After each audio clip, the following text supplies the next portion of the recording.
சிவப்பு சேல கட்டிக்கிட்டு வேப்பிலையும் எடுத்துக்கிட்டு வேர்காட்டு கருமாறி ஆடி வந்தாளா. சிவப்பு சேல கட்டிக்கிட்டு வேப்பிலையும் எடுத்துக்கிட்டு வேர்காட்டு கருமாறி ஆடி வந்தாளாம். அவள் விருப்புடனே தொழுபவரின் வினைகளையே ஓட வைத்து பொறுப்புடனே நம்மை காக்க ஆடி வந்தாளாம். மாரியம்மா கருமாரியம்மா, மாரியம்மா கருமாரியம்மா.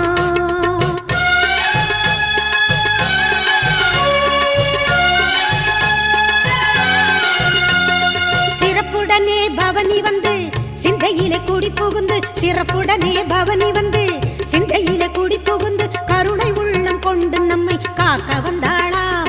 அவ மரகதத்தில் திலகமிட்டு மறிக்கொள்